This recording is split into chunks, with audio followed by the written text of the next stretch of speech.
Halo teman-teman, perkenalkan nama aku Khalifah dengan NIM aku 221774. Aku dari kelas RA1, Prodi Manajemen. Oh iya teman-teman, aku mau sedikit berbagi nih sekilas tentang bisnis internasional. Pasti kalian bertanya-tanya dong, apa sih bisnis internasional? Nah, kali ini aku mau membahas sedikit tentang kerjasama dalam bisnis internasional dan juga manajemen pemasaran dalam bisnis internasional. Sebelum ke materi, jangan lupa ya, like and subscribe. Oke, langsung aja. Kerjasama dalam bisnis internasional. Kalian pasti bertanya-tanya, bisnis internasional itu apa sih? Nah, bisnis internasional itu ialah aktivitas atau kegiatan yang berkaitan dengan bisnis yang dijalankan dan juga memiliki jalinan kerjasama dengan negara-negara lain. Nah, untuk melakukan transaksi jual beli ataupun juga pemasaran suatu produk dan jasa yang berskalanya internasional. Hakikat bisnis internasional. Jangan salah loh, bisnis internasional juga memiliki hakikat. Nah, bisnis internasional itu pada dasarnya adalah pemasaran dan juga perdagangan internasional yang terjadi antar negara dengan tujuan untuk melakukan transaksi yang saling menguntungkan.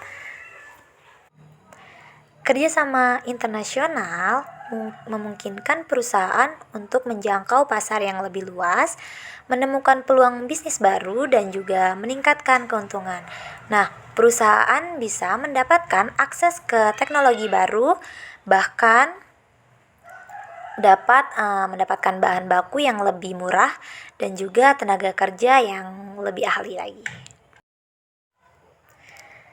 Nah, bisnis internasional juga memiliki jenis-jenis kerjasama loh. Yang pertama itu ada ekspor dan impor. Yang kedua ada joint venture atau usaha patungan. Yang ketiga ada fetching atau waralaba. Yang keempat ada analisis strategis.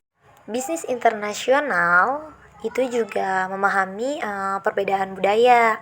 Kenapa? Karena budaya di setiap negara itu kan berbeda-beda.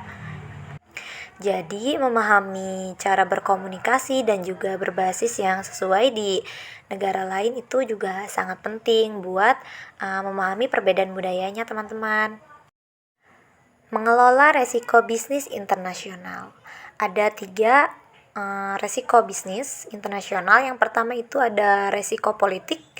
Resiko politik yaitu kebijakan pemerintah atau kondisi politik di negara tersebut yang mana itu bisa mempengaruhi si bisnisnya gitu tuh.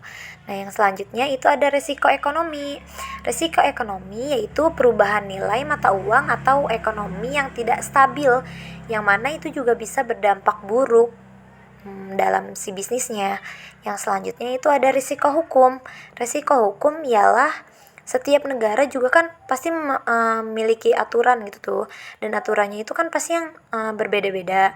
Jadi seperti aturan kayak pajak dan juga ketenaga kerjaannya seperti itu.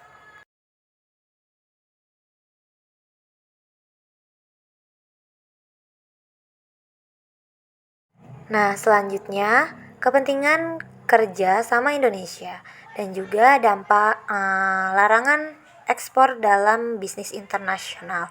Nah, negara berkembang seperti Indonesia itu kan sangat membutuhkan kerjasama internasional ya. Itu tuh untuk mendapatkan investasi, untuk mendapatkan akses teknologi, serta peluang ekspor yang lebih luas. Nah, kerjasama ini itu juga penting untuk meningkatkan daya saing, menciptakan lapangan kerja, dan juga memperkuat perekonomian di dalam negeri. Selanjutnya, perjanjian perdagangan internasional. Perjanjian perdagangan internasional antara Indonesia dan juga Uni Eropa terkait aturan pembatasan dan juga larangan ekspor berada di bawah pengawasan Organisasi Perdagangan Dunia atau WTO yang mengatur tentang praktik-praktik perdagangan bebas antar negara.